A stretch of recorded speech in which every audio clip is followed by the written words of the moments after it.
what is the oldest phone you remember? And the oldest phone I remember is the flashlight Metro. If you're from Atlanta, you know what I'm talking about. And like everybody used it when the lights went out at school and you walked around with your flashlight Metro. The oldest phone I remember would be that little bloop bloop Nokia phone. Isn't that Nokia? Or Nextel. And it was the Sony Ericsson. And I don't know if y'all remember the phones that they flip down. They ain't had the ones that flip up. They had the one with the little flap, flip down, the little top flap. And you could just get on and you had your little top flap. And it was a black, fat phone with a top flap on it. That was the first phone that I had.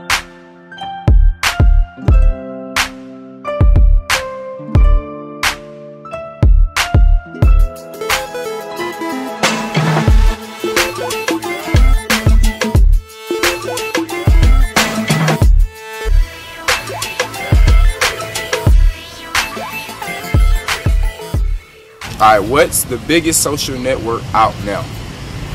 The biggest social network I would say right now is probably Twitter. A lot of people tweet. It's still, I guess it's a combination between Twitter and Facebook. Facebook is still kind of hot. The MySpace going out the drain. Black Planets, all that stuff going out the drain. So it's between Facebook and Twitter. Twitter. Are you on there a lot? Huh? Are you on there a lot? Yeah, I'm on it every day. How often are you on your cell phone? All day. How many hours out the day are you on your phone? I say approximately 24 hours a day. I would say Twitter for younger people, but like older people are getting on Facebook too now. I know I got both, and I really don't get on Facebook like that no more. But I definitely say Twitter. Kids, we're talking about 12 to 18, and particularly that middle teenage years. They're very social beings. They're very much into being connected to their peer group. And this has given them another vehicle for staying connected to their peers. Do you think cell phones have corrupted communication? I do think cell phones have corrupted communication because sometimes when people offer the cell phone, they don't know how to talk to you when they eye to eye. But when they on the phone, you dig it, they got so much to say. So lack of communication has really, cell phones dead that, you dig it? Honestly, no. I really feel like cell phones have enhanced the way people communicate with each other. Like I said, I can remember like the first cell phone I had, like you couldn't even text with it. Like I said, text messaging wasn't really popping like that, you know, back then. So I really feel like, I mean, we've come a long way, and I honestly could not, you know, see myself, you know what I'm saying, just, I don't know. It's just, I don't feel it's corrupted at all. If anything, I think cell phones have really changed the game. They've come a long way. They have really, I guess, done, you know, society a great justice. When they're communicating with each other by text messaging, when they're using computerized ways of staying connected, it diminishes their ability to pick up the phone and speak to each other, to resolve a conflict face-to-face. Facebook has a 10 friends list, and if you drop someone down off your 10 friends list to number 9, from number 2, because they've done something to make you upset, and the only way you give them the message is you drop them to 9, the other individual sees the number, but may or may not communicate back to say, what's up, what happened. In the old days, quote, if you had a problem with someone, you were encouraged to talk to them directly. And I worry gravely about the loss of skills in conflict resolution. Would you rather deal with the situation over the phone, face-to-face, or through texting, and why? Me personally, I'd rather deal with situations face-to-face because sometimes when you're on the phone, you may not get the direct feel of what you're trying to say, and things kind of get misunderstood. Same thing with texting, they can really get further misunderstood because you don't know the diction people using, how they want to say it, the emphasis they put on certain words. But when you're face to face, it's like, okay, all right, I know exactly what you're saying, I'm perceiving it directly how you're trying to give it to me. So it avoids a lot of confusion, basically. I'd rather deal with the situation face to face because I'm not like a over the phone, like texting type of person. I want you to feel what I'm saying, I want you to understand what I'm saying, and I don't think you're going to get that through a text. Face to face, I feel like if we having a problem it should be done face to face. I hate when people text and do stuff. It doesn't show respect to the other person. And I need, if you have a problem with me, I want you to speak to me face to face and not over the phone. You know, that's just how I am.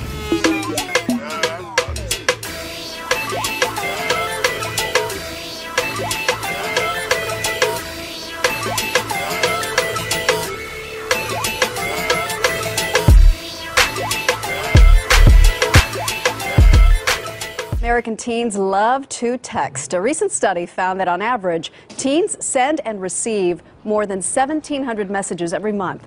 Joining us this morning, Rachel Schwartzbard, who is an extreme texter, admittedly so, and parenting expert Stacy DeBroff. Good morning to you both. Good morning, Maggie. On average, Rachel, 17,000.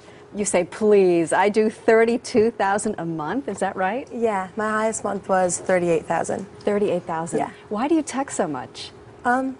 It's just a way of communication with everyone and to stay connected to your friends, I guess. You must be really good at it. Can you show us? Can you text one of your friends, turn on CBS, Yeah. I'm on the early show right now? Let's see those fingers at work. What do you want me to say?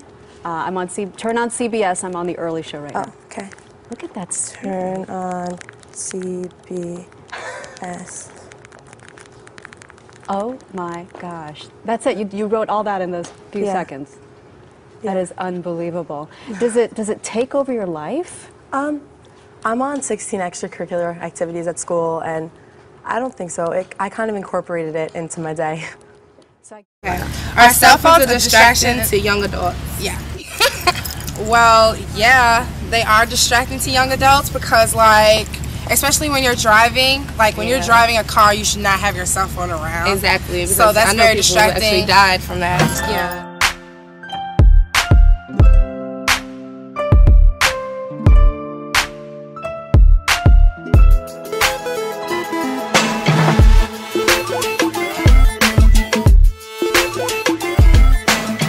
On a busy Texas interstate, traffic up ahead is at a dead stop. You can see it, but the driver of this San Antonio City bus speeding down the road clearly had something else occupying his attention. Betty Jo Hummel was in the driver's seat of that SUV. Here it comes. Oh my God, that's bad. It's horrible. It was the most horrific thing I've probably ever lived through. With two disabled passengers strapped in behind him, why didn't the driver ever slow down? Take a look at what Adrian Perez was doing instead. He pulls out his cell phone and starts texting, and not just for a few seconds.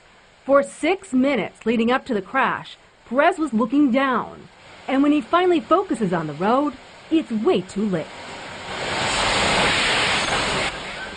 Now he's alert, and he knows he's in trouble.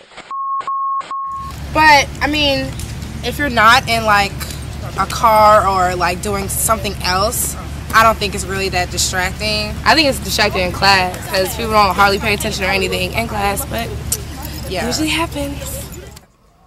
Yes and no. You know, that's a double-edged sword. Because honestly, like, you know, we live in a society now. Texting is everything. I'll text somebody before I even call them, you know, or vice versa. Some people will text me before they call or whatever. Some people respond better to text. You never know where somebody's at. So I don't think it's too much of a distraction in a sense for young people because, like, I got little cousins and stuff, and I got a little cousin that's 8 years old that got a cell phone. It's like, you know, and she uses it to, you know, for one, when her mom calls just to make sure she needs to call her mom, she uses it for that. But at 8 years old, like, she actually texts with the phone. You know, she's texting some of her classmates. So that's why I say yes and no. I want to thank you all for taking the time to sign our No Phone Zone pledge. I know it's a big adjustment. It is a huge change to break this addiction. I get that. I really do. You see the little light blinking on your phone, and you want to know who's calling, who's texting me now, I need to be informed. But no one needs to die today, be paralyzed or maimed today because you were distracted by your phone while driving. So if you have to use your phone while you're driving, please pull over to a safe place. Thank you for being responsible.